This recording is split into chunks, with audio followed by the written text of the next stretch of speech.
श्री परमात्मने नमः। श्री रामचरितमानस अध्याय बालकांड, पेज नंबर 281 आगे। फिर पान देकर जनक जी ने समाज सहित दशरथ जी का पूजन किया। सब राजाओं के शिरोमणि चक्रवर्ती श्री दशरथ जी प्रसन्न होकर जनवासे को चले। जनकपुर में नित्य नए मंगल हो रहे हैं। दिन और रात पल के समान बीत जाते हैं। बड़े सवेरे राजाओं के मुकुटमणि दशरथ जी जागे। याचक उनके गुण समूह का गान करने लगे। चारों कुमारों को सुंदर वधुओं सहित देखकर उनके मन में जितना आनंद है वह किस प्रकार कहा जा सकता है। वे प्रातः क्रिया करके गुरु वशिष्ठ जी के पास गए। उनके मन में महान आनंद और प्रेम भरा है। राजा प्रणाम और पूजन करके फिर हाथ जोड़कर मानो अमृत में डुबोई हुई वाणी बोले, हे मुनिराज सुनिए, आपकी कृपा से आज मैं पूर्ण काम हो गया। हे स्वामिन, अब सब ब्राह्मणों को बुलाकर उनको सब तरह गहनों कपड़ों से सजी हुई गायें दीजिए। यह सुनकर गुरुजी ने राजा की बड़ाई करके फिर मुनिगणों को बुलवा भेजा। तब वामदेव, देव ऋषि नारद, वाल्मीकि, जाबाली और विश्वामित्र आदि तपस्वी श्रेष्ठ मुनियों के समूह आए। राजा ने सबको दंडवत प्रणाम किया और प्रेम सहित पूजन करके उन्हें उत्तम आसन दिए।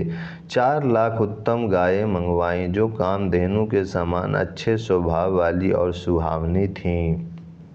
उन सबको सब प्रकार से गहनों कपड़ों से सजाकर राजा ने प्रसन्न होकर भूदेव ब्राह्मणों को दिया। राजा बहुत तरह से विनती कर रहे हैं कि जगत में मैंने आज ही जिनके जीने का लाभ पाया। ब्राह्मणों से आशीर्वाद पाकर राजा आनंदित हुए। फिर याचकों के समूहों को बुलवा लिया और सबको उनकी रुचि पूछकर सोना, वस्त्र, मणि, घोड़ा, हाथी और रथ जिसने जो चाहा सो सूर्यकुल को आनंदित करने वाले दशरथ जी ने दिए। वे सब गुणानुवाद गाते और सूर्यकुल के स्वामी की जय हो जय हो जय हो कहते हुए चले। इस प्रकार श्री रामचंद्र जी के विवाह का उत्सव हुआ। जिन्हें सहस्त्र मुख हैं वे शेष जी भी उसका वर्णन नहीं कर सकते। बार बार विश्वामित्र जी के चरणों में सिर नवाकर राजा कहते हैं, हे मुनिराज, यह सब सुख आपके ही कृपा कटाक्ष का प्रसाद है। राजा दशरथ जी जनक जी के स्नेहशील करनी और ऐश्वर्य की सब प्रकार से सराहना करते हैं। प्रतिदिन सवेरे उठकर अयोध्या नरेश विदा मांगते हैं, पर जनक जी उन्हें प्रेम से रख लेते हैं। आदर नित्य नया बढ़ता जाता है। प्रतिदिन हजारों प्रकार से मेहमानी होती है। नगर में नित्य नया आनंद और उत्साह रहता है। दशरथ जी का जाना किसी को नहीं सुहाता। इस प्रकार बहुत दिन बीत गए, मानो बाराती स्नेह की रस्सी से बंधे गए हों। तब विश्वामित्र जी और शतानंद जी ने जाकर राजा जनक को समझाकर कहा, यद्यपि आप स्नेहवश उन्हें नहीं छोड़ सकते तो भी अब दशरथ जी को आज्ञा दीजिए। हे नाथ, बहुत अच्छा कहकर जनक जी ने मंत्रियों को बुलवाया। वे आए और जय जीव कहकर उन्होंने मस्तक नवाया। जनक जी ने कहा, अयोध्या नाथ चलना चाहते हैं, भीतर रनिवास में खबर कर दो। यह सुनकर मंत्री, ब्राह्मण, सभासद और राजा जनक भी प्रेम के वश हो गए। जनकपुर वासियों ने सुना कि बारात जाएगी, तब वे व्याकुल होकर एक दूसरे से बात पूछने लगे। जाना सत्य है, यह सुनकर सब ऐसे उदास हो गए मानो संध्या के समय कमल संकुचा गए हों। आते समय जहाँ जहाँ बाराती ठहरे थे वहाँ वहाँ बहुत प्रकार का सीधा रसोइये का सामान भेजा गया। अनेकों प्रकार के मेवे, पकवान और भोजन की सामग्री जो बखानी नहीं जा सकती अनगिनत बैलों और कहारों पर भर भर कर लाद लाद कर भेजी गई। साथ ही जनक जी ने अनेकों सुंदर शैयाएँ, पलंग भेजी। 1 लाख घोड़े और 25,000 रथ, सब नक्शे शिखा तक ऊपर से नीचे तक सजाए हुए।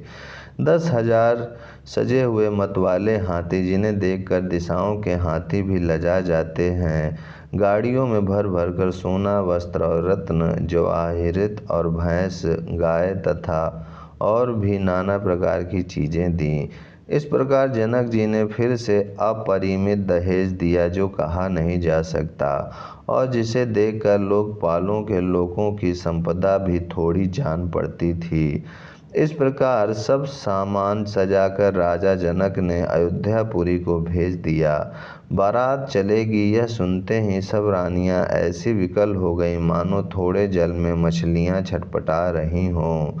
वे बार बार सीता जी को गोद कर लेती हैं और आशीर्वाद देकर सिखावन देती हैं, तुम सदा अपने पति की प्यारी हो, तुम्हारा सुहाग अचल हो, हमारी यही आशीष है। सास, ससुर और गुरु की सेवा करना, पति का रुख देखकर उनकी आज्ञा का पालन करना। सयानी सखियां अत्यंत स्नेह के वश कोमल वाणी से स्त्रियों के धर्म सिखलाती हैं। आदर के साथ सब पुत्रियों को स्त्रियों के धर्म समझाकर रानियों ने बार बार उन्हें हृदय से लगाया।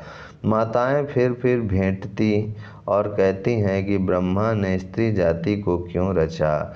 उसी समय सूर्यवंश के पताका स्वरूप श्री राम जी भाइयों सहित प्रसन्न होकर विदा कराने के लिए जनक जी के महल को चले। स्वभाव से ही सुंदर चारों भाइयों को देखने के लिए नगर की स्त्री पुरुष दौड़े। कोई कहता आज ये जाना चाहते हैं, विदेह ने विदाई का सब सामान तैयार कर लिया है। राजा के चारों पुत्र इन प्यारे मेहमानों के मनोहर रूप को नेत्र भरकर देख लो। ये सयानी कौन जाने किस पुण्य से विधाता ने इन्हें यहाँ लाकर हमारे नेत्रों का अतिथि किया है।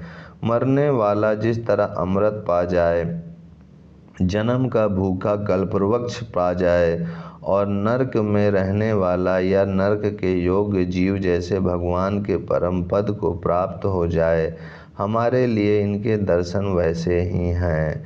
श्री रामचंद्र जी की शोभा को निरख कर हृदय में धर लो, अपने मन को सांप और इनकी मूर्ति को मणि बना लो। इस प्रकार सबको नेत्रों का फल देते हुए सब राजकुमार राजमहल में गए। रूप के समुद्र सब भाइयों को देखकर सारा रनिवास हर्षित हो उठा। सासुएं महान प्रसन्न मन से निछावर और आरती करती हैं। ओम शांति शांति शांति।